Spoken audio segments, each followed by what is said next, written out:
So hello everyone, कैसे हो भाई लोग। सभी भाइयों को महादेव। ये है क्लास 10 साइंस इलेक्ट्रिसिटी चैप्टर का लेक्चर नंबर 7 और आज के इस लेक्चर के अंदर हम डिस्कस करेंगे about resistance and resistivity. So I hope आपने इसके पीछे के लेक्चर्स देख लिए होंगे। नहीं देखा तो मैंने डिस्क्रिप्शन में लिंक दिया है, आप चाहोगे तो वहां से जाकर चेक कर सकते हो। ऑलराइट, तो अब हम स्टार्ट करते हैं अपने लेक्चर को। अगर आपका रेजिस्टेंस एंड रेजिस्टिविटी टॉपिक में कोई भी डाउट हो, छोटा से छोटा डाउट, बड़ा से बड़ा डाउट, कुछ भी कंफ्यूजन हो, तो वो सारे के सारे डाउट्स एंड कंफ्यूजन इस लेक्चर के बाद खत्म हो जाएंगे। तो बहुत ही इजी तरीके से मैं इस पूरे टॉपिक को कवर करने वाला हूं and yes, with every detail. यहां पर कुछ भी स्किप नहीं किया जाएगा, तो बस आप आराम से लेक्चर को देखो। ओके, तो हम लेक्चर में आगे बढ़ते हैं।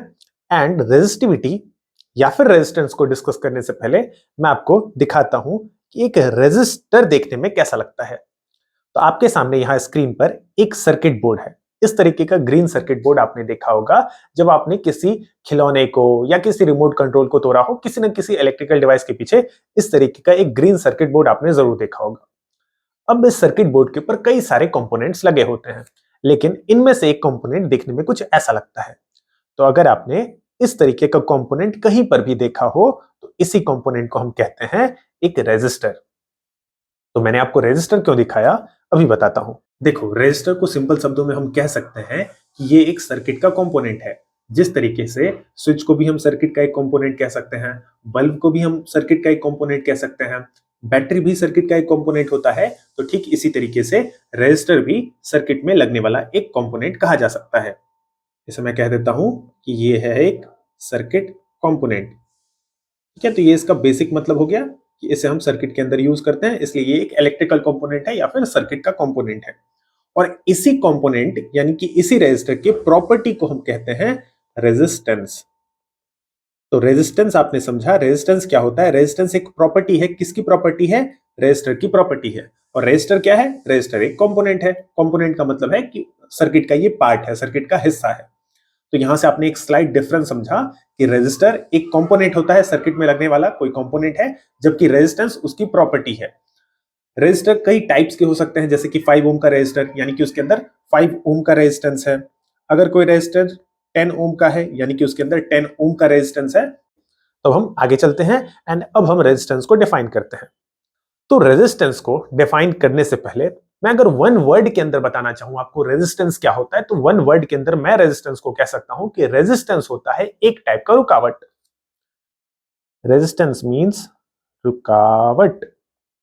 अब पूछोगे सर किसके रास्ते का रुकावट, तो आंसर है करंट के रास्ते का रुकावट।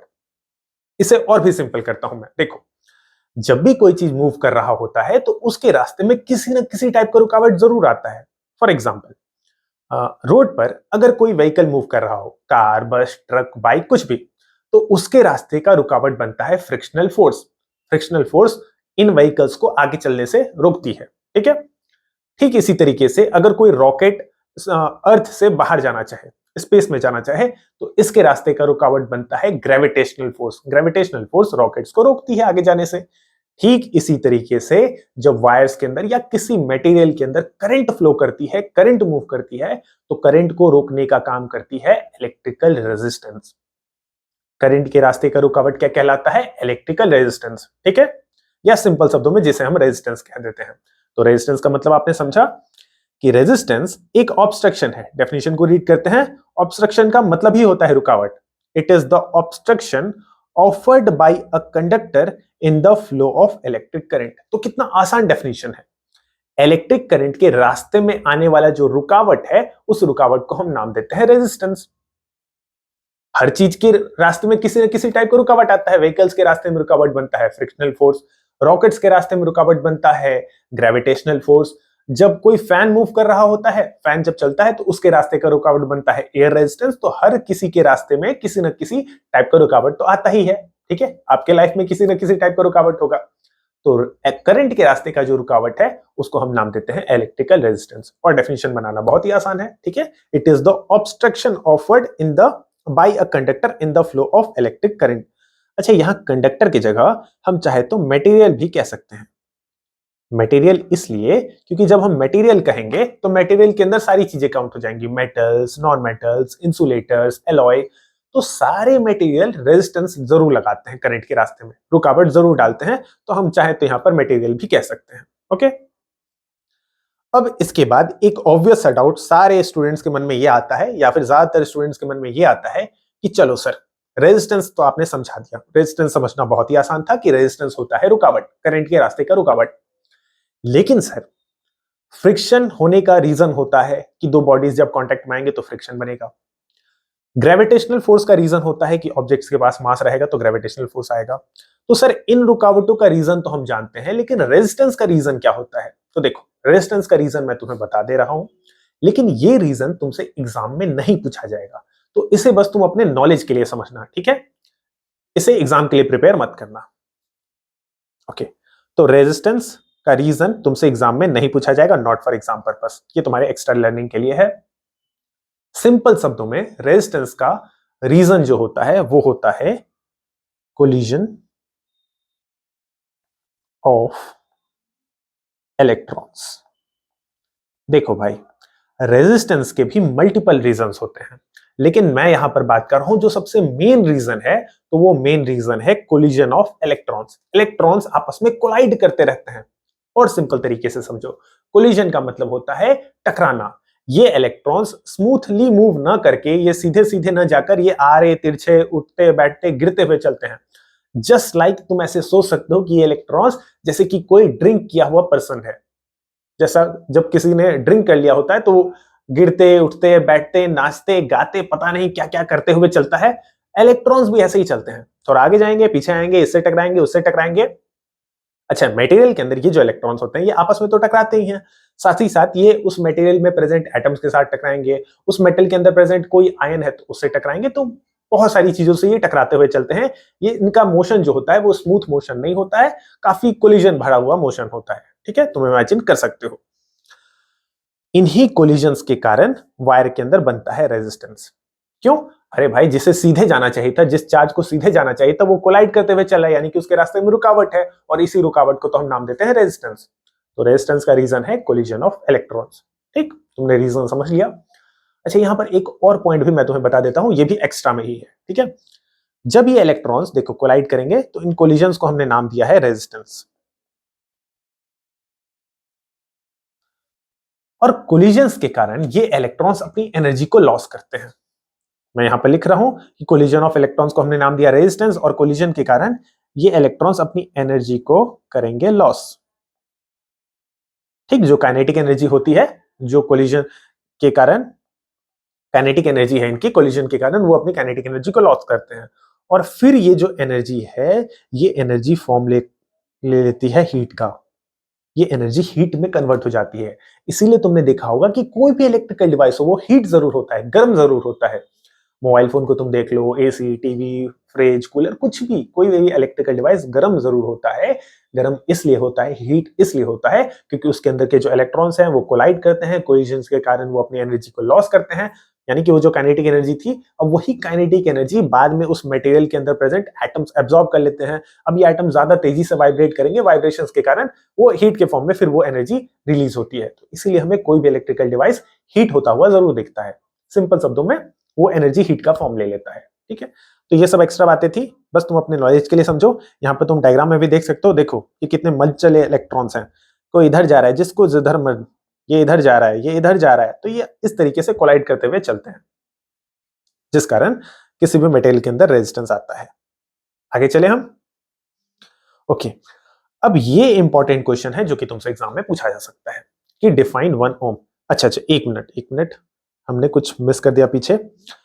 ओम्स लॉ, ये टॉपिक हमने पढ़ा था लेक्चर नंबर 5 के अंदर। ओम्स लॉ बहुत ही डिटेल में हमने पढ़ा था, ओम्स लॉ के ग्राफ, सारी चीजों को बहुत ही डिटेल में कवर किया था। अगर तुमने अभी तक ओम्स लॉ नहीं देखा है तो वो लेक्चर तुम ताकि देख सकते हो। लेक्चर नंबर 5 के अंदर हम लोगों ने इसे कवर किया था।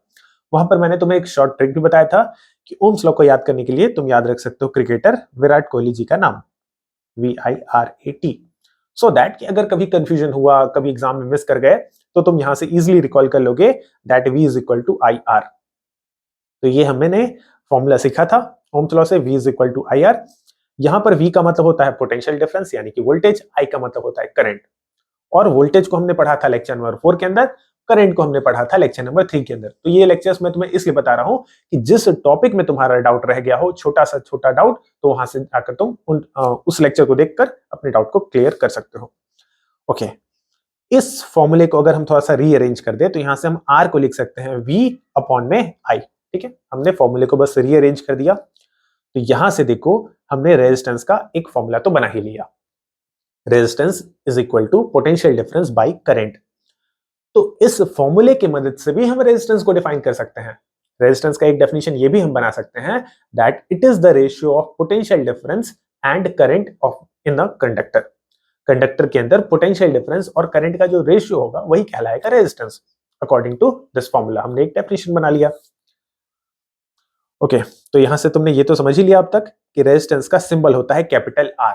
कैपिटल आर लेटर से हम रेजिस्टेंस को डिनोट करते हैं। और ये जो सिंबल तुम यहां पर देख रहे हो, इस सिंबल का हम यूज करते हैं सर्किट्स के अंदर। ये जो लाइन तुम देख रहे हो ऊपर नीचे इस तरीके से, ये जो जिगजैग वाला पैटर्न है, ये भी रेजिस्टेंस का ही सिंबल है जिसे हम सर्किट्स के अंदर मेनली यूज करते हैं। ओके, और तुम इस सिंबल से भी यहां से ये देख सकते हो कि ये जो सिंबल है ये यही रिप्रेजेंट कर रहा है कि इलेक्ट्रॉन्स का रास्ता स्मूथ ना होकर आरे तिरछे ऊपर नीचे काफी कठिनाइयों भरा होता है, यानी कि उसके रास्ते में बहुत सारी रुकावटें आती हैं। तो ये ऑब्वियसली रेजिस्टेंस को ही रिप्रेजेंट कर रहा है। एसआई यूनिट ऑफ रेजिस्टेंस कहलाता है ओम। सर साइमन ओम एक साइंटिस्ट थे, उनके नाम पर एसआई यूनिट ऑफ रेजिस्टेंस रखा गया है ओम। और ओम के लिए हम इस सिंबल का यूज करते हैं। ये जो हेडफोन जैसा सिंबल तुम देख रहे हो, इसका हम यूज करते हैं और इस सिंबल का नाम है ओमेगा। ठीक है, सिंबल का नाम तुमसे नहीं पूछा जाएगा, बट तुम्हारे अपने नॉलेज के लिए इस सिंबल को हम बोलते हैं omega. Ohm, ohm is the SI unit of resistance. अच्छा, ओम को ही हम वोल्ट पर एम्पियर भी कहते हैं। वोल्ट पर एम्पियर एंड ओम दोनों सेम ही बातें हैं। मैंने स्टूडेंट्स को देखा है कि वो इसमें कंफ्यूज होते हैं। तुम याद कर लो कि दोनों सेम ही चीजें हैं। ये वोल्ट पर एम्पियर कहां से आया? यहां से आया, देखो यहां से। आर को हमने लिखा है V अपॉन आई। V का यूनिट होता है वोल्ट, I का यूनिट होता है एम्पियर। तो यहां से ऐसा यूनिट बन गया वोल्ट पर एम्पियर, और इसी वोल्ट पर एम्पियर को ही ओम भी कहा जाता है। तो दोनों सेम ही बातें हैं। ठीक है, आई होप कि यहां तक की बातें तुम्हें समझ में आई होंगी। चलो अब हम आगे चलते हैं। हम डिफाइन करते हैं 1 ओम को, एंड 1 ओम का डेफिनेशन कई बार बोर्ड एग्जामिनेशन के अंदर भी पूछा गया है। तो ये तुम्हारे लिए एक PYQ क्वेश्चन भी है। ओके, देखो मैंने इस चैप्टर के अंदर तुम्हें एक्सप्लेन किया है कि इस तरीके का क्वेश्चन जब भी तुम्हारे सामने आ जाए कि define 1 volt, define 1 ampere, define 1 ओम, तो पहले तुम उस क्वांटिटी का फॉर्मूला लिख लेना अपने सामने। तो यहां हमसे पूछा गया है 1 ओम का डेफिनेशन, तो ओम होता है रेजिस्टेंस। तो हम रेजिस्टेंस के लिए फॉर्मूला लिख लेते हैं जो हमने अभी सीखा, R equal to V upon I। Okay, अब इस फॉर्मूले के अंदर हमें बनाना है रेजिस्टेंस को 1। तो रेजिस्टेंस को हम 1 बना लेते हैं।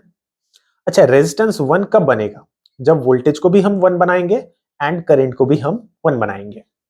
ठीक, वोल्टेज का यूनिट होता है वोल्ट एंड करंट का यूनिट होता है एम्पियर। तो बन गया डेफिनेशन। डेफिनेशन क्या बना? अगर किसी वायर के अंदर 1 वोल्ट का पोटेंशियल डिफरेंस है, यानी कि वोल्टेज है, और उसके अंदर करंट है 1 एम्पियर का, तो वायर के अंदर जो रेजिस्टेंस बनेगा वो बनेगा 1 ओम का। बहुत ही सिंपल, देखो इसे डायग्राम में से समझो। सपोज कि हमारे सामने एक वायर है और ये हम पॉइंट्स मार्क कर देते हैं, पॉइंट ए, पॉइंट बी। इन दोनों पॉइंट्स के बीच का पोटेंशियल डिफरेंस अगर हो जाए 1 वोल्ट, पोटेंशियल डिफरेंस 1 वोल्ट हो जाए, और इस वायर के अंदर जो करंट है आई है वो हो जाए 1 एम्पियर का। ठीक है, तो इस समय इस वायर का जो रेजिस्टेंस होगा, इस वायर में जो आर का वैल्यू होगा वो हो जाएगा 1 ओम का। ठीक है, हेडफोन जैसा सिंबल ओम का सिंबल होता है, तो मैंने वही बना दिया। तो इस तरीके से हम 1 ओम को डिफाइन कर सकते हैं। कितना आसान डेफिनेशन है। ठीक है, समझ लो फिर से। अगर कोई वायर है, इस वायर के दोनों पॉइंट्स के अक्रॉस 1 वोल्ट का पोटेंशियल डिफरेंस है, वायर के अंदर 1 एम्पियर का करंट फ्लो कर रहा है, तो वायर का जो रेजिस्टेंस होगा वो कहलाएगा 1 ओम का। बहुत ही आसान सा डेफिनेशन था। चलो आगे चलते हैं। अब हम डिस्कस करेंगे some factors affecting the resistance of the conductor. किसी भी मटेरियल का जो रेजिस्टेंस होता है वो कुछ फैक्टर्स पर डिपेंड करता है। मेनली 4 फैक्टर्स पर डिपेंड करता है। पहला फैक्टर है कि उस कंडक्टर का लेंथ कितना है। सेकंड फैक्टर है कि उस कंडक्टर का मतलब होता है सिंपल शब्दों में वायर, उस वायर का एरिया ऑफ क्रॉस सेक्शन कितना है, यानी कि वायर का मोटाई कितना है। थर्ड फैक्टर होता है टेम्परेचर। टेम्परेचर समझते होगे। फोर्थ फैक्टर है नेचर ऑफ द मटेरियल, यानी कि हम किस तरीके के मटेरियल की बात कर रहे हैं। कॉपर, सिल्वर, गोल्ड, आयरन, ये सभी अलग अलग टाइप्स के मटेरियल हैं। तो मटेरियल को चेंज करने से भी रेजिस्टेंस चेंज होगा, लेंथ को चेंज करने से भी रेजिस्टेंस चेंज होगा, एरिया ऑफ क्रॉस सेक्शन यानी कि वायर के थिकनेस को चेंज करने से भी रेजिस्टेंस चेंज हो जाएगा, एंड टेम्परेचर के चेंज करने से भी रेजिस्टेंस चेंज होगा। तो ये चार फैक्टर्स के चेंज करने से रेजिस्टेंस की वैल्यू चेंज होती है। तो अब हम एक एक करके इन सभी फैक्टर्स को डिटेल में समझते हैं कि इन फैक्टर्स पर रेजिस्टेंस किस तरीके से डिपेंड करता है। ओके, तो भैया रेजिस्टेंस को अफेक्ट करने वाला पहला फैक्टर है लेंथ ऑफ द कंडक्टर, यानी कि वायर का लंबाई कितना है। तो जो लेंथ होता है वो रेजिस्टेंस के डायरेक्टली प्रोपोर्शनल होता है। Resistance is directly proportional to length of the conductor. इसका ये मतलब है कि लेंथ को हम जितना ज्यादा बढ़ाएंगे रेजिस्टेंस का वैल्यू उतना ज्यादा बढ़ेगा, अगर लेंथ को हम कम करेंगे तो रेजिस्टेंस उतना कम होता जाएगा।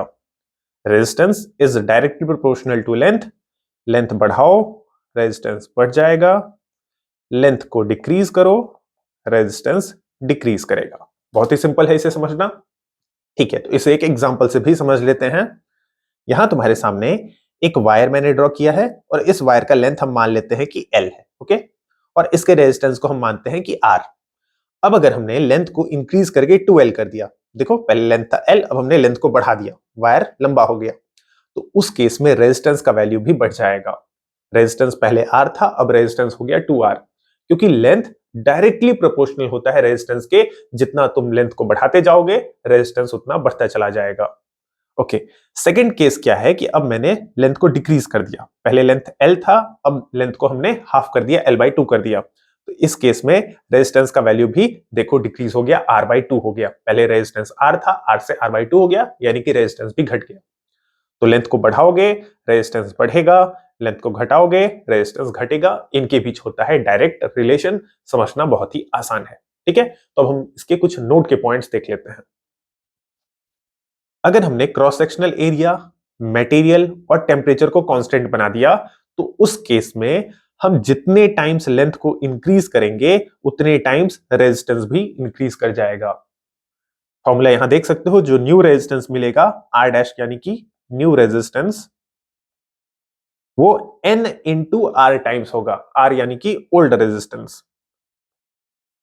इस एग्जांपल से समझो, सपोज तुम्हारे पास कोई वायर था जिसका रेजिस्टेंस पहले हम मान लेते हैं कि था लेट्स से 20 ओम। ओके, और लेंथ हम मान लेते हैं लेंथ था 5 मीटर्स।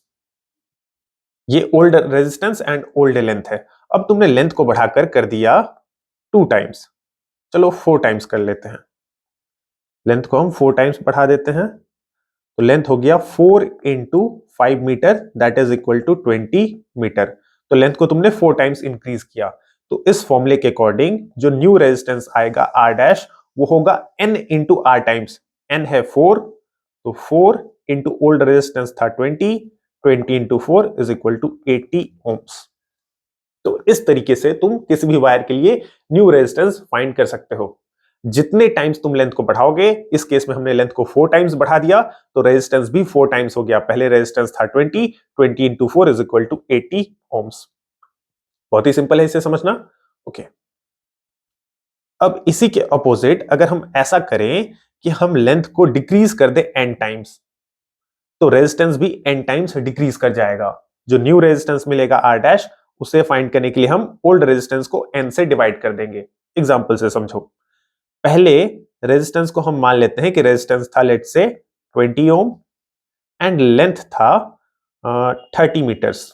ओके, अब अगर तुमने लेंथ को डिक्रीज कर दिया, कितना टाइम्स डिक्रीज किया तुमने? लेंथ को कर दिया 4 टाइम्स डिक्रीज, या इसे थोड़ा सिंपल रखते हैं, लेंथ को तुमने डिक्रीज कर दिया 6 टाइम्स।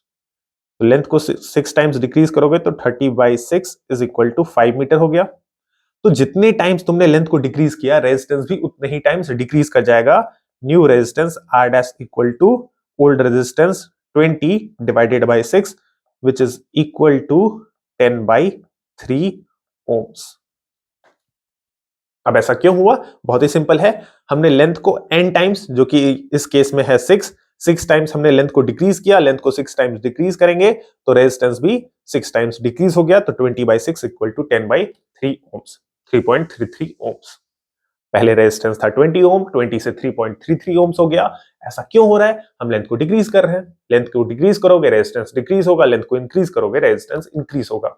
तो ये फॉर्मूला बहुत हद तक तुमको हेल्प कर देगा किसी भी न्यूमेरिकल क्वेश्चन को सॉल्व करते टाइम। ओके, हम आगे चलते हैं और इस कंसेप्ट को याद रखने के लिए, इस लेंथ वाली कंसेप्ट को याद रखने के लिए हम एक एनालॉजी की हेल्प लेते हैं। एनालॉजी ये है कि सपोज करो कि तुम्हारे सामने दो रास्ते हैं। पहला वाला एक लॉन्गर रास्ता है, लॉन्ग रोड, और एक शॉर्ट रोड है तुम्हारे सामने, छोटा रास्ता। ठीक, और ये रहे तुम। बुरा मत मानना डायग्राम देखकर। अब सोचो कि लंबे रास्ते से तुम्हें होकर गुजरना है, तो इस लंबे रास्ते में हाई चांसेस है कि तुम्हें ज्यादा मुश्किलों का सामना करना पड़े, ज्यादा रुकावटें आए तुम्हारे रास्ते में, ज्यादा कोलिजन्स। इलेक्ट्रॉन के टर्म्स में अगर सोचो तो इलेक्ट्रॉन को ज्यादा कोलिजन करना पड़ेगा लंबे रास्ते से गुजरते टाइम। जबकि शॉर्ट रास्ते में बहुत ही हाई चांसेस हैं कि तुम इजीली निकल जाओगे, तुम्हें लेस मुश्किलों का सामना करना पड़ेगा, लेस दिक्कतों का सामना करना पड़ेगा। तो इसलिए हम कह सकते हैं कि जो लंबा रास्ता है यहां पर हमें मोर रेजिस्टेंस यानी कि ज्यादा रुकावटें मिलेगा, एंड जो शॉर्ट रास्ता है यहां पर हमें लेस रेजिस्टेंस यानी कि कम रुकावटों का सामना करना पड़ेगा। तो बस यही चीज कंडक्टर के लिए याद रखना कि कंडक्टर अगर लंबा है तो वहां पर इलेक्ट्रॉन्स का ज्यादा कोलिजन होगा, यानी कि ज्यादा मुश्किलें आएंगी उसके रास्ते में, ज्यादा रुकावटें आएंगी, हाई रेजिस्टेंस। अगर लेंथ छोटा होगा, लेस कोलिजन्स होंगे इलेक्ट्रॉन के, इलेक्ट्रॉन्स इजीली निकल पाएंगे वायर से, वहां पर लेस रेजिस्टेंस। ठीक, आई होप कि तुम इस एनालॉजी को समझ पाए होगे। चलो अब हम डिस्कस करते हैं सेकंड फैक्टर को। तो सेकंड फैक्टर है area of cross section of the conductor. पहले तो इसका मतलब समझो। देखो, मान लो कि अगर ये एक वायर है तो इसमें हम एरिया ऑफ क्रॉस सेक्शन किसे कहते हैं? हम इस वाले पार्ट को कहते हैं।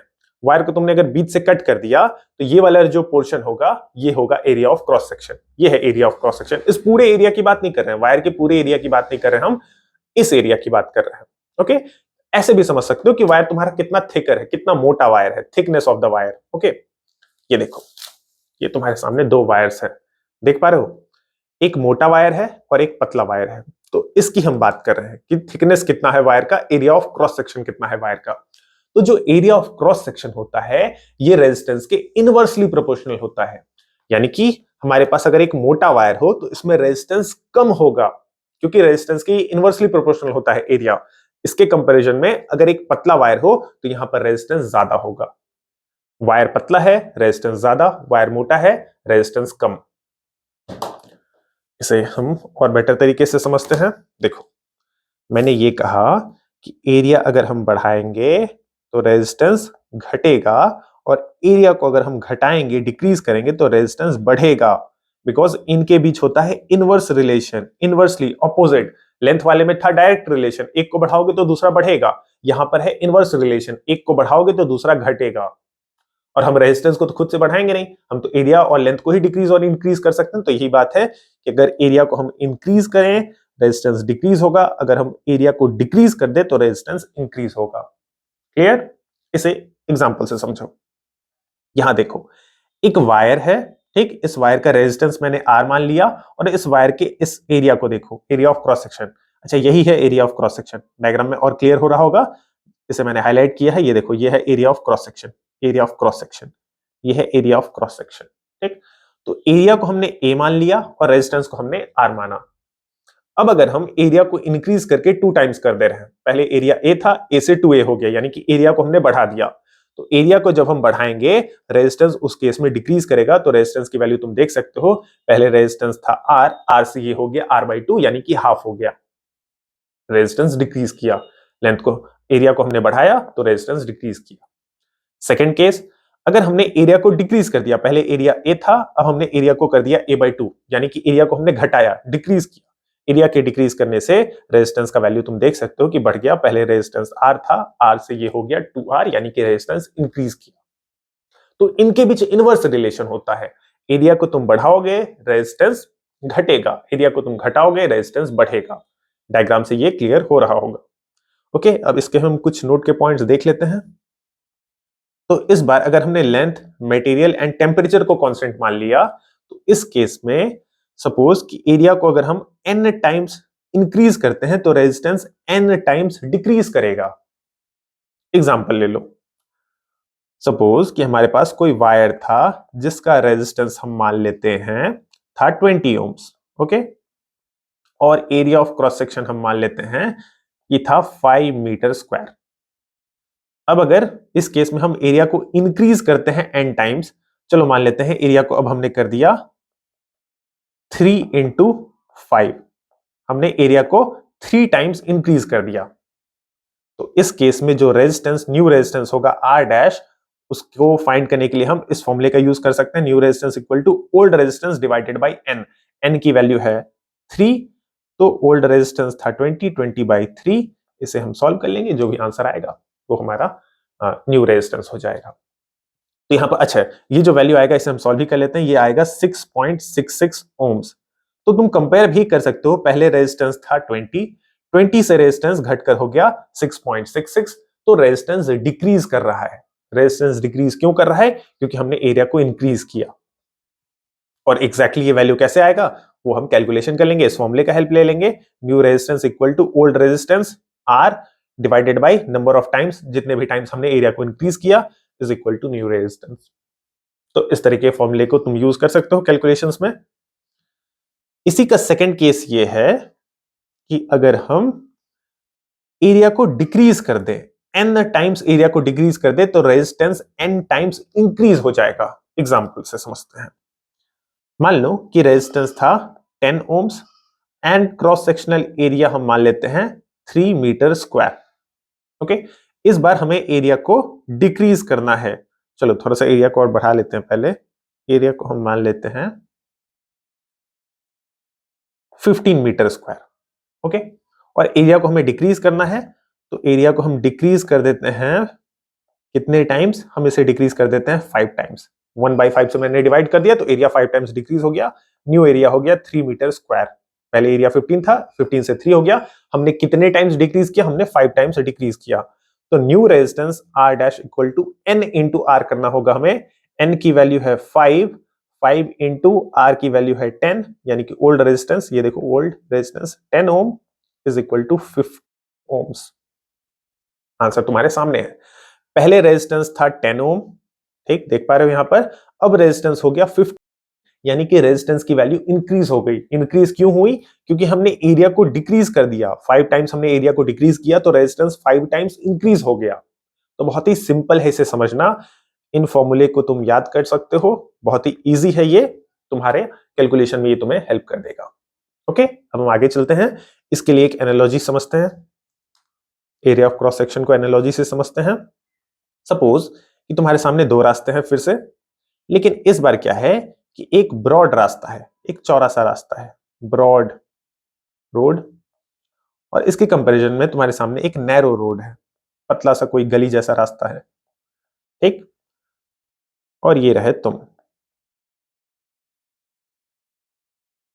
तो अब बताओ, ब्रॉड रोड से अगर कभी कोई बड़ा सा हाईवे तुमने देखा हो, ठीक, 4 लेन 6 लेन, तो उस हाईवे से क्रॉस करना कितना आसान होता है, ठीक है, कितनी लेस रुकावटें होती हैं, इजिली हम क्रॉस कर सकते हैं। अगर कोई है भी तो भी हम इजिली निकल सकते हैं, क्योंकि यहां पर हमें लेस रेजिस्टेंस, लेस रुकावटों का सामना करना पड़ता है।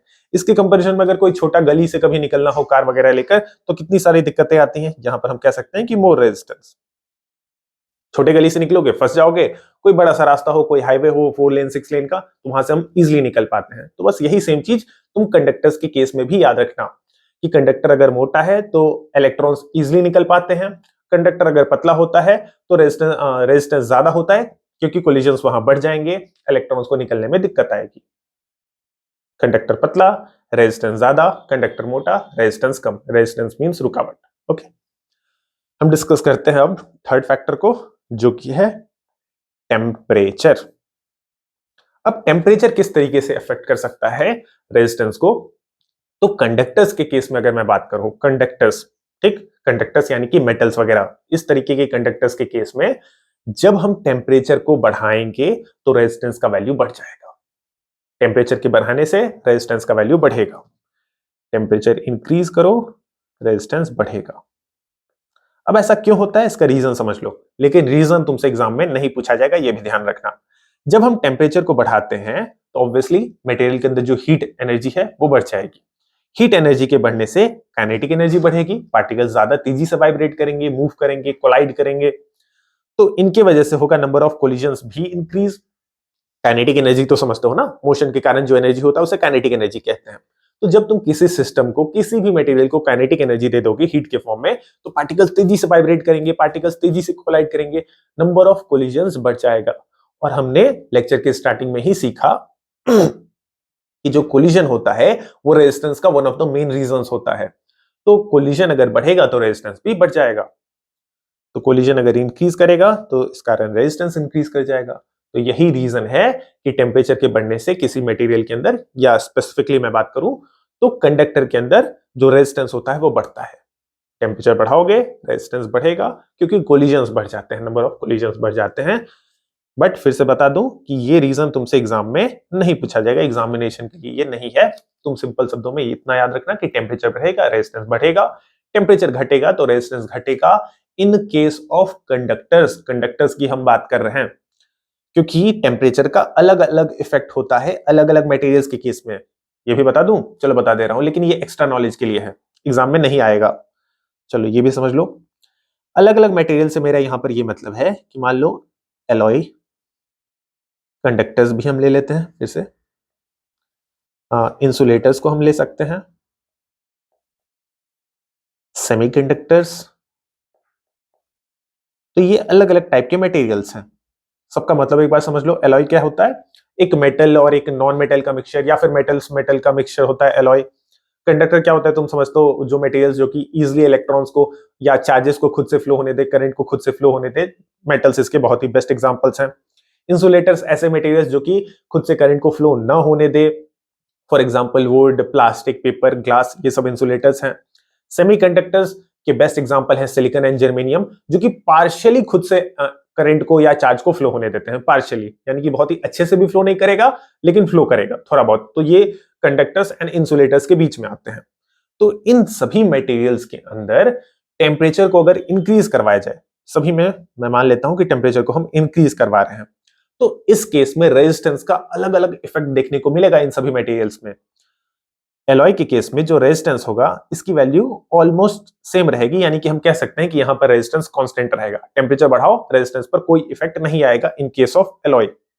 कंडक्टर के केस में तो हम जान ही चुके हैं कि टेम्परेचर को बढ़ाने से रेजिस्टेंस भी बढ़ता है। इंसुलेटर्स के केस में टेम्परेचर बढ़ाओगे तो रेजिस्टेंस का वैल्यू डिक्रीज करने लगेगा, और सेमीकंडक्टर के केस में भी टेम्परेचर को बढ़ाने पर रेजिस्टेंस का वैल्यू जो है वो डिक्रीज ही करता है। तो देखो अलग अलग मटेरियल्स अलग अलग तरीके से बिहेव कर रहे हैं टेम्परेचर के इंक्रीज करने पर, इनका जो रेजिस्टेंस का वैल्यू है वो अलग अलग तरीके से बिहेव कर रहा है। एलॉय के केस में जो रेजिस्टेंस है वो कांस्टेंट रह रहा है, कंडक्टर केस में रेजिस्टेंस इंक्रीज कर रहा है टेम्परेचर के इंक्रीज करने पर, टेम्परेचर के इंक्रीज करने पर इंसुलेटर के केस में रेजिस्टेंस डिक्रीज कर जा रहा है, और सेमीकंडक्टर के केस में भी रेजिस्टेंस का वैल्यू डिक्रीज कर जा रहा है ऑन इंक्रीजिंग द टेम्परेचर। इसलिए मैंने कहा कि अलग अलग मटेरियल्स पर अलग अलग इफेक्ट देखने को मिलता है, रेजिस्टेंस का अलग अलग इफेक्ट देखने को मिलता है on increasing the temperature.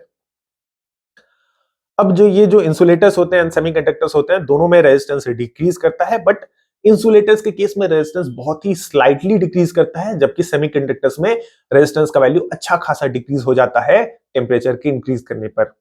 But ये सारी बातें मैं यहां से इरेज करता हूं, क्योंकि ये सब तुम्हें याद रखने की जरूरत नहीं है। ओके, हम चलते हैं एंड डिस्कस करते हैं नेक्स्ट फैक्टर को, जो कि है नेचर ऑफ द मटेरियल। बहुत ही अच्छा फैक्टर है, इसे समझते हैं अब। बट इसे डिस्कस करने से पहले एक एग्जांपल ले लो। देखो यहां तुम्हारे सामने दो वायर्स दिख रहे होंगे तुम्हें, ये है कॉपर का वायर, कॉपर वायर, एंड उसके नीचे है एल्युमिनियम वायर। अब इन दोनों ही वायर्स के अंदर मैंने लेंथ को सेम मान लिया, लेंथ है L, यहां पर भी लेंथ है L। Area of cross section को भी मैंने सेम मान लिया, एरिया दोनों जगह A एंड A है, और टेम्परेचर को मैंने कांस्टेंट बना दिया। तो अभी तक के जो तीन फैक्टर्स थे, length, area of cross section and temperature, तीनों को मैंने यहां पर तुम कह सकते हो कि सेम बना दिया। लेंथ तो सेम ही है, area of cross section same ही है, और टेम्परेचर को हम कांस्टेंट बनाकर चलते हैं।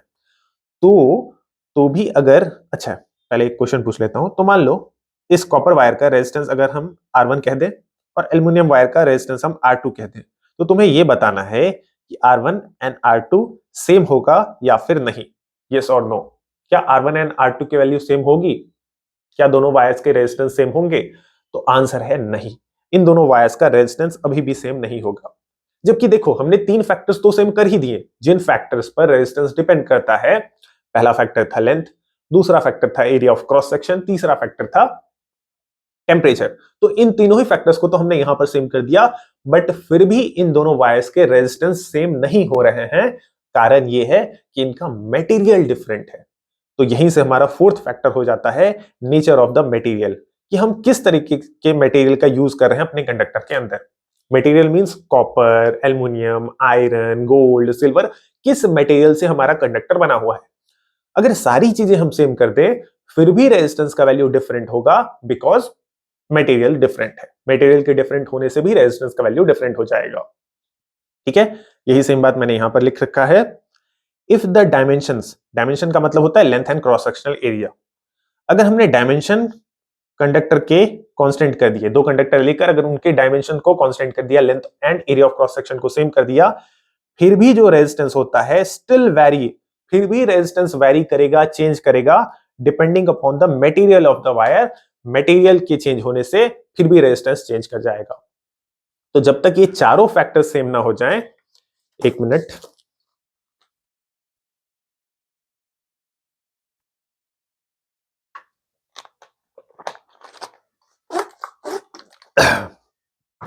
तो मैं ये कह रहा था कि देखो 3 फैक्टर्स अगर हमने सेम कर भी दिया फिर भी रेजिस्टेंस का वैल्यू चेंज हो जाएगा दो कंडक्टर्स के केस में, बिकॉज जो चौथा फैक्टर है नेचर ऑफ द मटेरियल, ये भी अफेक्ट करता है रेजिस्टेंस को। नेचर ऑफ द मटेरियल भी अगर तुम सेम करोगे तब जाकर कहीं पर दो मटेरियल्स का रेजिस्टेंस का वैल्यू सेम हो सकता है। तो फोर्थ फैक्टर भी बहुत ही इंपॉर्टेंट है। अच्छा, ये इंपॉर्टेंट इसलिए भी है क्योंकि मान लो हमने मटेरियल को ही ऐसा चूज कर लिया, सपोज कि हमने वुड को चूज कर लिया या पेपर को चूज कर लिया, किसी क्लॉथ को चूज कर लिया, तो अगर हम बाकी 3 फैक्टर्स को चेंज करते रहे, लेंथ को बढ़ाएं, एरिया ऑफ क्रॉस सेक्शन को बढ़ाएं घटाएं, टेम्परेचर को बढ़ाएं घटाएं, क्या कभी भी करंट पास करेगा? अगर हम एक इंसुलेटर ले लेते हैं और बाकी 3 फैक्टर्स को चेंज करते रहते हैं, टेम्परेचर, लेंथ एंड एरिया को, तो क्या कभी भी वो कंडक्टर बनेगा? क्या कभी भी करंट उससे पास करेगा? रेजिस्टेंस का क्या ही मतलब है अगर हमने मटेरियल ही गलत चूज कर लिया। तो जो सबसे इंपॉर्टेंट फैक्टर है वो है nature of the material. Suitable material select करना सबसे इंपॉर्टेंट है, तभी हम बाकी चीजों की बात कर सकते हैं। ओके, अच्छा, एक और इंपॉर्टेंट बात, बहुत ही इंपॉर्टेंट बात, कि ये जो नेचर ऑफ द मटेरियल होता है इसे ही हम नाम देते हैं रेजिस्टिविटी। रेजिस्टिविटी इसे ही कहा जाता है, रेजिस्टिविटी। अब हम रेजिस्टिविटी को और डिटेल में डिस्कस करेंगे, बट फिलहाल तुम ये समझो कि ये जो नेचर ऑफ द मटेरियल होता है यही रेजिस्टिविटी भी होता है। ओके, अब हम कंबाइन करते हैं ऊपर के सभी फैक्टर्स को। हमने 4 फैक्टर्स पढ़ा जो कि रेजिस्टेंस को अफेक्ट करते हैं। अब इन सभी फैक्टर्स को हम कंबाइन करते हैं जिससे हमें एक फॉर्मूला मिल जाएगा रेजिस्टेंस का। तो पहला फैक्टर हमने ये पढ़ा कि रेजिस्टेंस डायरेक्टली प्रोपोर्शनल होता है लेंथ के। Resistance is directly proportional to length. Second factor हमने ये पढ़ा कि रेजिस्टेंस इनवर्सली प्रोपोर्शनल होता है क्रॉस सेक्शनल एरिया के। थर्ड फैक्टर हमने पढ़ा टेम्परेचर। तो टेम्परेचर को हम यहां पर कांस्टेंट मान लेंगे, टेम्परेचर को घटाएंगे बढ़ाएंगे नहीं। ओके, चलो अब इन 3 फैक्टर्स को कंबाइन करते हैं। तुम बोलोगे सर फोर्थ फैक्टर कहां है? बता रहा हूं, बस ध्यान से देखते चलो। ये 3 फैक्टर्स तो सही है ना? पहला था लेंथ, दूसरा था एरिया ऑफ क्रॉस सेक्शन, तीसरा था टेम्परेचर। पहले इन तीनों को कंबाइन करो। तो हम यहां पर लिख सकते हैं R is proportional to L by A। कैसे कंबाइन हुआ? देखो, डायरेक्ट प्रोपोर्शन वाला ऊपर आ गया और इनवर्स प्रोपोर्शन वाला नीचे आ गया, ऐसे ही कंबाइन करते हैं। और साइड में मैं लिख देता हूं टेम्परेचर जो है वो है कांस्टेंट, टेम्परेचर कांस्टेंट। ओके, अब तुम जानते हो फिजिक्स या मैथमेटिक्स के अंदर ये जो प्रोपोर्शनैलिटी होता है इसे हटाने के लिए हम लेकर आते हैं फिजिक्स के अंदर एक कांस्टेंट। तो इस प्रोपोर्शनैलिटी को हम हटाते हैं, यहां पर लगाते हैं इक्वल टू का साइन और इसके जगह हम लगाएंगे एक कांस्टेंट। जब भी प्रोपोर्शनैलिटी हटता है तो एक कांस्टेंट लगाना पड़ता है हमें, और बाकी L बाई A को एज इट इज हमने लिख दिया।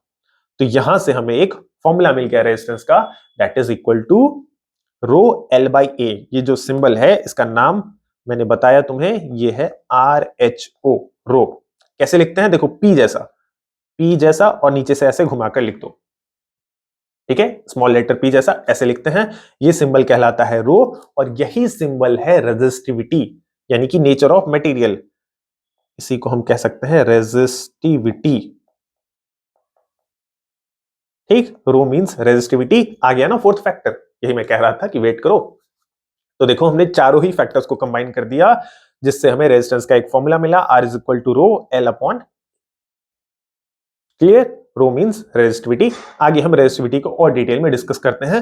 फिलहाल यहां से हम इस रो का यूनिट डिफाइन कर लेते हैं, यूनिट फाइंड कर लेते हैं। यूनिट कई बार एग्जाम में तुमसे पूछा जाता है। तो हमने फॉर्मूला ये डिराइव किया, R इज इक्वल टू रो, देखो ऐसे लिखते हैं रो L बाई A।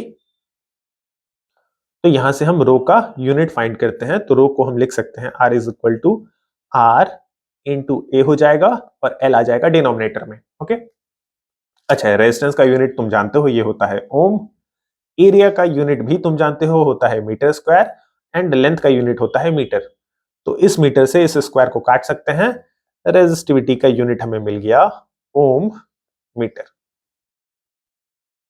अब ये यूनिट इंपॉर्टेंट है, इसे तुम याद कर लेना, कई बार एग्जाम्स के अंदर पूछा गया है। ओके, इसे सिंबॉलिक फॉर्म में हम ऐसे भी लिख सकते हैं, ओम के लिए इस हेडफोन वाले सिंबल को बना दो, मीटर के लिए लिख दो एम। तो ये भी हो गया यूनिट। थोड़ा और बेटर तरीके से लिख देता हूं, रुको, वेट। हम लिख सकते हैं rho is equal to ohm metre. अब अच्छा है ना? ठीक, तो यहां से हमने यूनिट बना लिया रेजिस्टिविटी का। रेजिस्टिविटी का यूनिट है ओम मीटर। अब इसे याद कर जाओ, रेजिस्टेंस का यूनिट है ओम और रेजिस्टिविटी का यूनिट है ओम मीटर। और कैसे निकालना हमने वो तो तुम्हारे सामने ही है। ओके, अब हम इस रेजिस्टिविटी को थोड़ा और डिटेल में डिस्कस करते हैं। क्लियर? तो रेजिस्टिविटी को ही हम कहते हैं स्पेसिफिक रेजिस्टेंस। पहले तो ये समझो कि भाई स्पेसिफिक रेजिस्टेंस कहीं पेपर में दिख जाए, एग्जाम में दिख जाए, बुक में दिख जाए, कहीं पर भी, तो इसे कुछ अलग नहीं पढ़ना है कि सर ने ये तो पढ़ाया नहीं। स्पेसिफिक रेजिस्टेंस क्या होता है? भाई स्पेसिफिक रेजिस्टेंस को ही रेजिस्टिविटी भी कहते हैं। Specific resistance and resistivity same ही बातें हैं, एक ही टर्म है। ओके, पहले इस रेजिस्टिविटी का मतलब समझते हैं और फिर मैं इसका डेफिनेशन भी बताऊंगा। ये नहीं कि केवल तुम्हें डेफिनेशन बताकर छोड़ दूं और तुम समझते रहो मतलब उसका। मैं डेफिनेशन बताऊंगा, उसका मीनिंग भी बताऊंगा तुम्हें क्लियर करके। रेजिस्टेंस एंड रेजिस्टिविटी में बहुत से स्टूडेंट्स को कंफ्यूजन होता है, तो उस कंफ्यूजन को भी मैं यहां पर क्लियर कर दूंगा। इतना बेस्ट एग्जांपल दूंगा कि बस उसके बाद तुम्हें कोई डाउट नहीं आएगा। किसी बुक में तुम्हें ये एग्जांपल ऑब्वियसली नहीं मिलेगा। ज्यादा हो गया, हाँ, बुक में नहीं मिलेगा। एंड इसके बाद तुम्हारा कोई डाउट नहीं बचेगा। चलो एक एक करके सारी चीजों को देखते हैं। देखो, पहले समझो मीनिंग। रेजिस्टिविटी का मतलब पहले समझो, डेफिनेशन बाद में समझना। तो मीनिंग ये है that it is the materials property that quantifies. Quantifies का मतलब होता है टेल, बताना। क्वांटिफाइज यानी कि न्यूमेरिकल फॉर्म में बताना, नंबर के टर्म्स में बताना। हाँ, फॉर एग्जांपल अगर मैं कहूं कि क्या कहूं यार, मान लो दो चीजें हैं और दो बॉल है, ball A and ball B. Ball A को हम कह रहे हैं कि बॉल बी से ये हैवियर है, बट कितने टाइम्स हैवियर है? 5 टाइम्स, 10 टाइम्स। तो ये हो गया क्वांटिफाई करना, कि न्यूमेरिकली बताना कि 10 टाइम्स हैवियर है, 20 टाइम्स हैवियर है, कितना ज्यादा है। एक न्यूमेरिकल वैल्यू देना क्वांटिफाइज होता है। इसका मीनिंग मैंने तुम्हें समझाया। तो it is the materials property that quantifies how strongly a material opposes the electric current. Resistivity हमें एक न्यूमेरिकल वैल्यू देता है जो कि हमें यह बताता है कि कोई भी मटेरियल इलेक्ट्रिक करंट को कितना ज्यादा अपोज करेगा। और ये मटेरियल की प्रॉपर्टी होती है। देखो, रेजिस्टेंस मटेरियल की प्रॉपर्टी नहीं होती है। हम आएंगे इसके डिफरेंस पर और बेटर तरीके से तुम समझ पाओगे। फिलहाल रेजिस्टिविटी को समझो। तो रेजिस्टिविटी क्वांटिफाई करता है, यानी कि न्यूमेरिकली हमें यह बताता है कि कोई भी मटेरियल कितना ज्यादा करंट को रोकेगा। तो न्यूमेरिकल वैल्यू अगर हमारे सामने होगा तो हम इजीली बता पाएंगे कि अच्छा ये ज्यादा रोकता है करंट को, ये कम रोकता है। इजीली हम कंपेयर कर पाएंगे। तो रेजिस्टिविटी एक मटेरियल की प्रॉपर्टी होती है जो कि ऑब्वियसली करंट को रोकती है, और कितनी ज्यादा रोकती है ये भी हमें पता चलता है रेजिस्टिविटी के वैल्यू को देखकर। आगे देखो, different materials will have different value of resistivity. अलग अलग मटेरियल्स के केस में रेजिस्टिविटी का वैल्यू हमेशा अलग ही होता है। कभी भी गोल्ड एंड सिल्वर का रेजिस्टिविटी सेम नहीं हो सकता। ऑल्दो रेजिस्टेंस सेम किया जा सकता है। अगर length and area of cross section को इस तरीके से हम एडजस्ट करें तो रेजिस्टेंस सेम हो सकता है, लेकिन रेजिस्टिविटी तो डिफरेंट होगा। बिकॉज रेजिस्टिविटी एक मटेरियल के अंदर की प्रॉपर्टी होती है। रेजिस्टेंस मीन्स सिंपल शब्दों में रेजिस्टेंस मीन्स रुकावट, जबकि रेजिस्टिविटी एक अंदर की प्रॉपर्टी है। ठीक है, तो रेजिस्टिविटी कभी भी सेम नहीं होगा दो मटेरियल्स के केस में। अब हम आ जाते हैं इसके डेफिनेशन पर। डेफिनेशन को समझो। डेफिनेशन ये है, it is the resistance of a conductor having unit length. Unit length का मतलब है लेंथ इक्वल टू 1 मीटर तुम मान लो, 1 सेंटीमीटर मान लो। यूनिट लेंथ का मतलब यूनिट मानना है, यूनिट तुम कुछ भी ले लेना। Unit 1 metre, 1 centimetre, 1 millimetre, but unit होना चाहिए, 1 होना चाहिए, length 1। And unit cross sectional area यानी कि 1 मीटर स्क्वायर। लेंथ को अगर तुम 1 मीटर कह रहे हो तो एरिया को तुम 1 मीटर स्क्वायर कहना। लेंथ को अगर तुम 1 सेंटीमीटर कह रहे हो तो एरिया को तुम 1 सेंटीमीटर स्क्वायर कहना। यही है unit length and unit cross sectional area का मतलब। तो डेफिनेशन हमें ये बता रहा है, जस्ट अ सेकेंड, कि अगर हमारे पास कोई ऐसा वायर हो जिसका लेंथ हो 1 मीटर एंड इसका ये जो क्रॉस सेक्शनल एरिया है ये है 1 मीटर स्क्वायर, तो इस वायर के जो रेजिस्टेंस का वैल्यू होगा, आर होगा, उसे ही हम कहेंगे resistivity. R is equal to rho. बहुत ही सिंपल है समझना। कोई वायर है, इस वायर का लेंथ है अगर 1 मीटर और इस वायर का क्रॉस सेक्शनल एरिया है 1 मीटर स्क्वायर, तो वायर का जो रेजिस्टेंस होगा वही रेजिस्टिविटी कहलाएगा। तो इसीलिए इसे कहा जाता है स्पेसिफिक रेजिस्टेंस। हम स्पेसिफिक टर्म्स में बात कर रहे हैं। हमने लेंथ को फिक्स कर दिया, 1 यूनिट कर दिया, हमने एरिया को 1 यूनिट कर दिया, तो इस केस में जो रेजिस्टेंस आ रहा है उसे ही हम कहते हैं रेजिस्टिविटी। ठीक है, 1 मिनट यार, फोन आ रहा है। Hello hello. हाँ भैया, कहाँ है? तो सॉरी यार, अमेजोन से कॉल था। मैंने एक मल्टीमीटर ऑर्डर किया था, ये आगे आने वाले साइंस एक्सपेरिमेंट में हमारी हेल्प करेगा, तो इसलिए मैं चला गया। खैर, हम अपने लेक्चर को कंटिन्यू करते हैं। Sorry for any inconvenience caused. हमने डिस्कस कर लिया रेजिस्टिविटी यानी कि स्पेसिफिक रेजिस्टेंस के डेफिनेशन को और इसके मीनिंग को। याद रखना, ये मटेरियल का प्रॉपर्टी होता है, अंदरूनी प्रॉपर्टी होता है। ओके, अब हम लेक्चर में आगे चलते हैं। ओके, तो हमने यूनिट को तो इसकी ऑलरेडी डिस्कस कर लिया है। अगर तुम यहां से फॉर्मूला बनाना चाहो तो ये फॉर्मूला हमने बनाया था रेजिस्टेंस के केस में। इस फॉर्मूले को हम दोबारा से रीअरेंज अगर कर दें तो यहां से हम लिख सकते हैं rho is equal to R into A हो जाएगा, रेजिस्टेंस इंटू एरिया, और लेंथ आ जाएगा डिनोमिनेटर में। तो ये फॉर्मूला बन गया रेजिस्टिविटी का। ठीक है, बस उसे ही रीअरेंज कर लेंगे तो फॉर्मूला बन जाएगा। यूनिट तो हमने पहले ही डिस्कस कर लिया था, ओम मीटर, जिसे हम ऐसे भी लिख सकते हैं। ओके, अब यहां पर कुछ नोट के पॉइंट्स मैंने लिख रखे हैं जो कि बहुत ही इंपॉर्टेंट है, वेरी वेरी इंपॉर्टेंट, क्योंकि इस पर बेस्ड कई तरीकों से क्वेश्चन पूछा जाता है। एमसीक्यू बेस्ड क्वेश्चन या न्यूमेरिकल क्वेश्चन भी इस पर बन सकता है। तो इस कंसेप्ट को तुम बहुत ही अच्छे से समझना। पहला पॉइंट ये है कि resistivity does not change on changing the length और cross sectional area of the conductor. NCERT में भी इस तरीके का क्वेश्चन तुम्हें मिल जाएगा इस कंसेप्ट पर बेस्ड। देखो, अगर हमारे पास कोई वायर है, कोई भी वायर हो, कुछ भी लेंथ हो, कुछ भी क्रॉस सेक्शनल एरिया हो, अगर हम उसके लेंथ को चेंज करें, अगर हम उसके क्रॉस सेक्शनल एरिया को चेंज करें, या फिर ऐसे भी कहा जा सकता है क्वेश्चन के अंदर कि लेंथ को हमने डिवाइड कर दिया, 2 टाइम्स कर दिया, 3 टाइम्स कर दिया, वायर को स्ट्रेच कर दिया, जो कुछ भी करो वायर के साथ, लेंथ एंड एरिया को तुम किसी भी तरीके से चेंज करो, उसका रेजिस्टिविटी चेंज नहीं होगा। लेंथ को चेंज करने से रेजिस्टेंस चेंज होता है, रेजिस्टिविटी चेंज नहीं होता। एरिया को चेंज करने से रेजिस्टेंस चेंज होता है, रेजिस्टिविटी चेंज नहीं होता। ठीक है, तो ये डिफरेंस तुम याद रखना। रेजिस्टिविटी फिक्स्ड होता है, रेजिस्टिविटी चेंज नहीं करेगा लेंथ एंड एरिया के चेंज करने पर। मैं ज्यादा जोर दे रहा हूं इस पॉइंट पर क्योंकि इस पर बेस्ड क्वेश्चन पूछा जाता है। तो पहला पॉइंट आई होप कि क्लियर हुआ होगा। सेकेंड पॉइंट ये है कि जो रेजिस्टिविटी होगा वो केवल चेंज किया जा सकता है टेम्परेचर से और नेचर ऑफ मटेरियल से। यानी कि तुम मटेरियल को ही बदल दो, गोल्ड की जगह सिल्वर ले आओ, आयरन की जगह कॉपर मेटल ले आओ, तो अगर तुमने मटेरियल को चेंज कर दिया तो ऑब्वियसली रेजिस्टिविटी चेंज हो जाएगा। अगर तुमने टेम्परेचर को चेंज किया तो भी रेजिस्टिविटी चेंज होगा। यानी कि रेजिस्टिविटी दो बातों पर डिपेंड कर रहा है, temperature and nature of the material. Length and area को चेंज करने से रेजिस्टिविटी चेंज नहीं होता। मैं बार बार बता रहा हूं, इस पर बेस्ड क्वेश्चन तुम्हें जरूर सॉल्व करने को मिलेगा। ठीक है, तो यहां तक की बातें हमने डिस्कस कर ली, आगे चलते हैं। ओके, तो हम आ गए हैं मेन पॉइंट पर, जो कि बहुत से स्टूडेंट्स के माइंड में रहता है, वो ये समझना चाहते हैं डिफरेंस। तो देखो, मैं डिफरेंस को बहुत ही अच्छे से समझाऊंगा। यहां पर मैंने टेबुलर फॉर्म में भी डिफरेंस ले लिया है। पहले मैं तुम्हें इजी टर्म्स में डिफरेंस बताता हूं रेजिस्टेंस एंड रेजिस्टिविटी का, कि बहुत ही अच्छा एग्जांपल भी दूंगा तुम्हें। सुनो बस ध्यान से। रेजिस्टेंस क्या होता है? रेजिस्टेंस हम कहते हैं उस एक्शन और उस इफेक्ट को जो कि करंट को रोकता है। इसे एग्जांपल से समझो।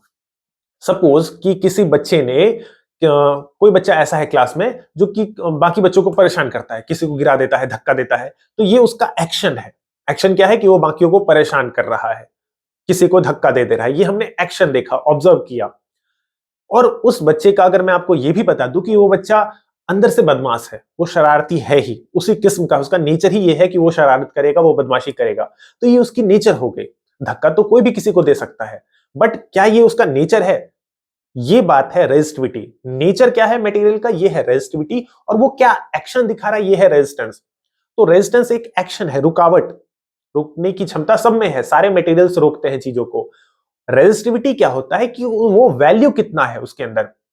रेजिस्टिविटी से हम कंपेयर कर सकते हैं चीजों को, कि एलॉय के अंदर रेजिस्टिविटी ज्यादा है कि कंडक्टर्स के अंदर ज्यादा है। अगर कंडक्टर्स में आयरन का रेजिस्टिविटी क्या है, कॉपर का रेजिस्टिविटी क्या है, इनके बीच कंपैरिजन किया जा सकता है।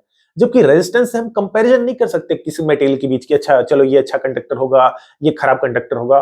कैसे? एक और एग्जांपल से समझो। देखो, तुम्हारे सामने यहां पर 4 वायर्स हैं, 1 2 3 4।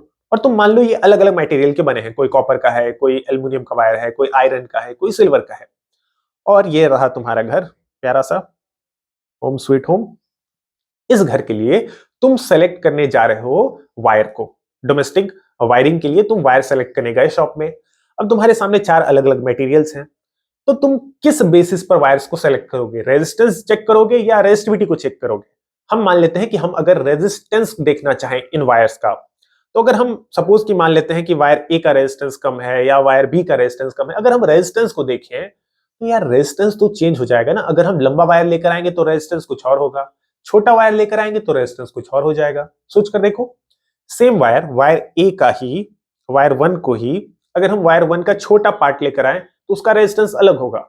वायर 1 का अगर हम बड़ा पीस लेकर आए तो उसका रेजिस्टेंस अलग हो जाएगा। या फिर वायर 2 को अगर हम सेलेक्ट करें, वायर 2 में अगर हम मोटा वाला वायर लेकर आए तो उसका रेजिस्टेंस अलग। वायर 2 में ही मटेरियल सेम है वायर 2 का, वायर 2 का ही अगर हम पतला वायर लेकर आए तो उसका रेजिस्टेंस फिर से अलग। तो यार ये तो बहुत ही कंफ्यूजिंग चीज है। लेंथ चेंज कर रहे हैं तो भी रेजिस्टेंस चेंज, एरिया चेंज कर रहे हैं तो भी रेजिस्टेंस चेंज। तो रेजिस्टेंस के कंपैरिजन पर हम ये कैसे डिसाइड करेंगे कि कौन सा मटेरियल हम घर लेकर चले, कौन सा मटेरियल हमारे लिए सुटेबल होगा? क्योंकि रेजिस्टेंस तो चेंज कर जा रहा है लेंथ के घटने से, एरिया के घटने बढ़ने से। इसके कंपैरिजन में, इसके उल्टे अगर हम रेजिस्टिविटी को चेक करें इन सभी मटेरियल का, तो जो रेजिस्टिविटी का वैल्यू होगा इन चारों मटेरियल्स के लिए वो सेम होगा। सॉरी, सेम नहीं होगा, वो फिक्स्ड होगा। इन सभी मटेरियल्स का जो रेजिस्टिविटी होगा, जो रो का वैल्यू होगा, वो हमेशा फिक्स्ड होगा। आर, रो 4, रो 3, रो 2, रो 1। तो रेजिस्टिविटी का वैल्यू चेंज नहीं करेगा। टेबल में देखो, ये देखो, ये टेबल एनसीईआरटी बुक में गिवन है। इस टेबल के अंदर कई सारे मटेरियल्स के रेजिस्टिविटी का वैल्यू गिवन है। देखो, सिल्वर, कॉपर, एल्युमिनियम, यहाँ आयरन का गिवन है। तो ये सभी मटेरियल्स में रेजिस्टिविटी का वैल्यू तुम इजीली कंपेयर कर सकते हो। ये देखो, ऊपर रेजिस्टिविटी लिखा है, रेजिस्टेंस नहीं लिखा, क्योंकि रेजिस्टेंस तो चेंज करने वाला फैक्टर है ना। लेंथ को चेंज करो, रेजिस्टेंस चेंज, एरिया को चेंज करो, रेजिस्टेंस चेंज। तो तुम कैसे कंपेयर करोगे कि कौन सा वायर तुम्हें सेलेक्ट करना है, कौन सा मटेरियल तुम्हें सेलेक्ट करना है? नहीं कर पाओगे। तो इसीलिए जो एक बेटर कंपैरिजन हो पाएगा वो रेजिस्टिविटी के टर्म्स में हो पाएगा। अब शायद तुम समझ पा रहे होगे कि मैं क्या कहना चाह रहा हूं इतने देर से, कि रेजिस्टिविटी मटेरियल का अंदर का प्रॉपर्टी होता है जो कि ऑलमोस्ट कांस्टेंट होता है, ठीक। जबकि रेजिस्टेंस, लेंथ, एरिया इन चीजों पर डिपेंड करते रहता है। तो रेजिस्टेंस को हम ज्यादा सुटेबल नहीं कह सकते हैं जब हमें मटेरियल्स को कंपेयर करना हो। तो ये डिफरेंस हो गया रेजिस्टेंस एंड रेजिस्टिविटी का। ये वो डिफरेंस हो गया, एक प्रैक्टिकल डिफरेंस हो गया कि किस तरीके से हम प्रैक्टिकली रेजिस्टेंस एंड रेजिस्टिविटी को कंपेयर कर सकते हैं, किस तरीके से ये हमारे लाइफ को इफेक्ट करता है, रेजिस्टेंस एंड रेजिस्टिविटी। ओके, तो अब हम आ जाते हैं टेबल को डिस्कस करते हैं। रेजिस्टेंस एंड रेजिस्टिविटी के डिफरेंस को तुम पॉइंट्स में देख लो। ये डिफरेंस तुमसे एग्जाम में नहीं पूछा जाता है, बट तुम्हारे अपने नॉलेज के लिए अच्छा रहेगा। अगर कभी ऐसा क्वेश्चन आ गया तो तुम इसे कर पाओगे। तो रेजिस्टेंस का डेफिनेशन हमने ये पढ़ा था, that it is the obstruction offered by a conductor in the flow of electric current. Current के रास्ते में जो रुकावट है, उस रुकावट का नाम क्या है? उस रुकावट का नाम है resistance. Resistivity is the material property that quantifies how strongly a material resist electric current. Resistivity क्या है? रेजिस्टिविटी उस मटेरियल की वो प्रॉपर्टी है जो कि करंट को रोकती है, वो मटेरियल की प्रॉपर्टी जो कि करंट को रोकती है, और वो किस अमाउंट में रोकती है, कितना ज्यादा रोकती है, कितना कम रोकती है, ये रेजिस्टिविटी का वैल्यू हमें बताता है। रेजिस्टेंस रोकना, रेजिस्टिविटी प्रॉपर्टी जो कि रोकता है। रेजिस्टेंस एक्सट्रिंसिक प्रॉपर्टी है। एक्सट्रिंसिक प्रॉपर्टी का मतलब ये बाहरी प्रॉपर्टी है, अलग अलग बाहरी चीजों पर डिपेंड करेगा, जैसे कि लेंथ पर डिपेंड करेगा, एरिया ऑफ क्रॉस सेक्शन पर डिपेंड करेगा। जबकि रेजिस्टिविटी इंट्रिंसिक प्रॉपर्टी होती है, मटेरियल की खुद की प्रॉपर्टी होती है, ये बाकी चीजों पर डिपेंड नहीं करेगा, एरिया पर डिपेंड नहीं करेगा, लेंथ पर डिपेंड नहीं करेगा। एक्सट्रिंसिक बाहरी प्रॉपर्टी, इंट्रिंसिक अंदरूनी प्रॉपर्टी। रेजिस्टेंस डिपेंड करता है लेंथ पर, एरिया ऑफ क्रॉस सेक्शन पर, वही सारी बातें।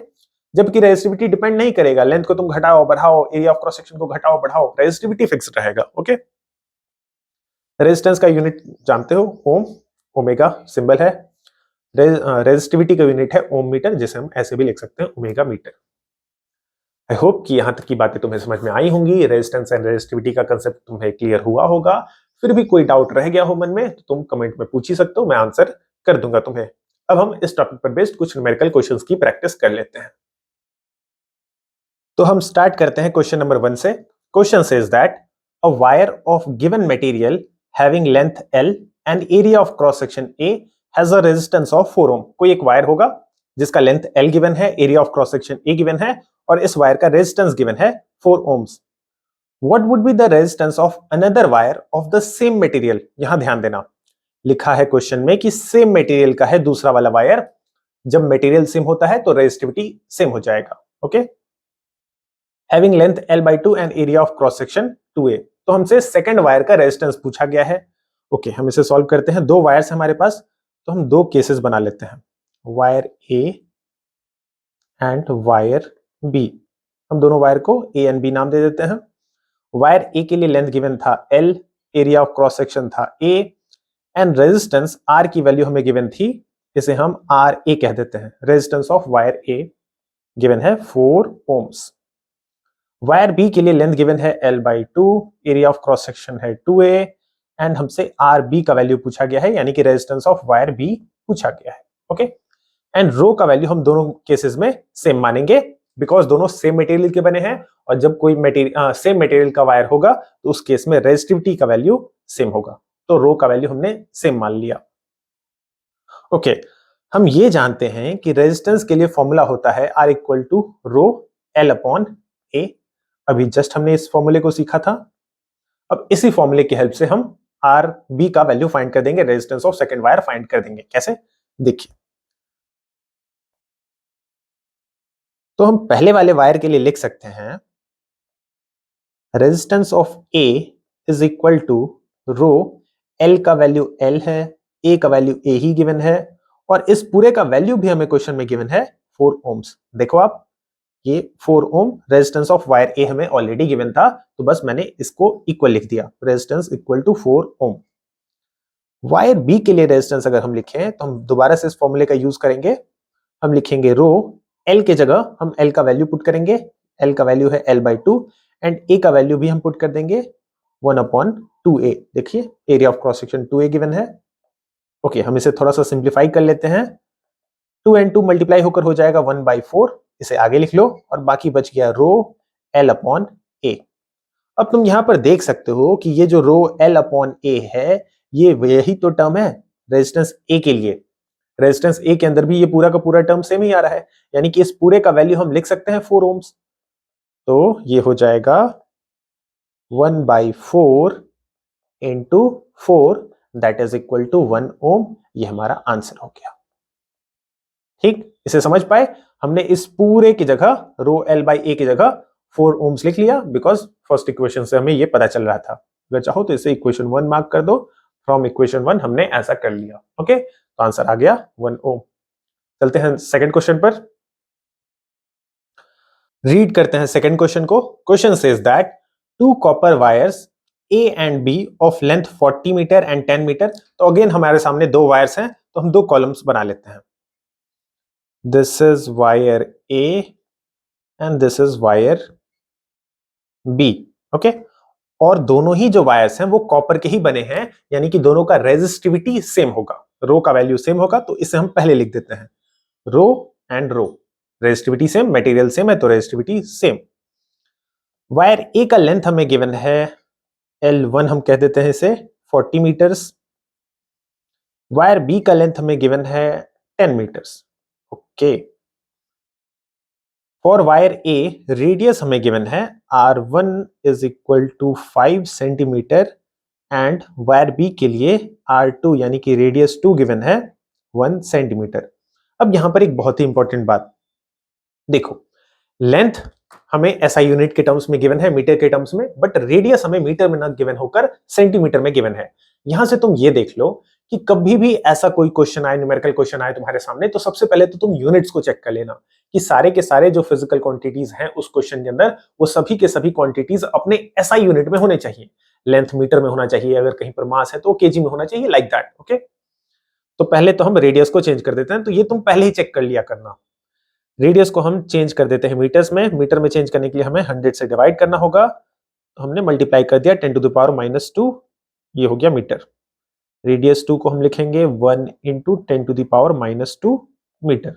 ओके, -2 का मतलब वही है 100, 1 अपॉन वो 100 ही बन जाएगा। ओके, आई होप कितना मैथमेटिक्स तुम जानते होगे। अब हमें दोनों वायर्स का रेडियस पूछा गया है। Compare the resistances of the two wires which will have the less resistance. तो बहुत ही आसान है, हम दोनों वायर्स का रेजिस्टेंस फाइंड करेंगे और दोनों को कंपेयर कर देंगे। तो रेजिस्टेंस फाइंड करने के लिए हम फॉर्मूला जानते हैं, R इक्वल टू होता है रो L बाई ए। तो इस फॉर्मूले को यूज करने के लिए चलो, हमने रो को तो रो मान लिया, L हमें क्वेश्चन में ऑलरेडी गिवन है, बट क्वेश्चन में हमें ए नहीं गिवन है, एरिया नहीं गिवन है। एरिया की जगह हमें क्वेश्चन में रेडियस गिवन है, तो रेडियस से हम एरिया फाइंड कर लेंगे। Area equal to pi R square, formula हम जानते हैं, तो यहां पर हम लिख लेते हैं for wire A, area A1 is equal to pi R1 square. Pi को पाई ही रहने दो, क्या पता आगे चलकर कैंसिल हो जाए, कंपेयर करना है तो वैसे भी वो कैंसिल ही हो जाएगा। R1 को हम सॉल्व करते हैं तो लिखेंगे 5 into 10 to the power -2 square, ये हो जाएगा pi into 25 into 10 to the power -2 metre square. Area है ना, एरिया का यूनिट मीटर स्क्वायर। A2 हम फाइंड करते हैं, A2 is equal to pi R2 square, तो लिख लो इसे pi into 10 to the power -2 का स्क्वायर। 1 तो मल्टीप्लाई होकर यही हो जाएगा 10 टू द पावर -2, तो ये हो गया pi into 10 to the power -4 metre square. तो हमने सारे वैल्यूज फाइंड कर लिए, A1, L1, A2, L2। अब हम बस इसे फॉर्मूले में पुट कर देंगे और इसे कंपेयर कर लेंगे। तो चलो नेक्स्ट पेज पर हम लिखेंगे R1 is equal to rho L1 upon A1। ठीक इसी तरीके से R2 हो जाएगा रो L2 अपॉन A2। ओके, अब हमसे क्वेश्चन में कहा गया है कि हमें R1 एंड R2 को कंपेयर करना है, तो कंपेयर जब भी करना होता है तो हम उसे डिवाइड कर देते हैं। डिवाइड करने पर ये रेशियो के टर्म्स में आ जाएंगे तो इजीली कंपेयर हो जाएगा। तो हम लिखते हैं R1 upon R2 which is equal to rho L1 upon A1, और ये जो पूरा टर्म है ये उल्टा हो जाएगा, तो ऊपर चला आएगा A2, नीचे आ जाएगा रो L2। अब देखो रो से रो कैंसिल हो गया, ये बना L1 A2, इसे थोड़ा अच्छे से लिख देता हूं, L1 A2 upon L2 A1। बस अब सारे वैल्यूज को पीछे वाले पेज से लेकर हम यहां पर पुट कर देते हैं। तो L1 का वैल्यू क्या है, L1 का वैल्यू है 40 मीटर, L2 का वैल्यू है 10 मीटर। L1 है 40, L2 है 10। A2 का वैल्यू क्या है, A2 का वैल्यू है pi into 10 to the power -4, pi into 10 to the power -4। और A1 का वैल्यू है ये रहा, pi into 10 to the power, pi into 10 to the power -4 into 25।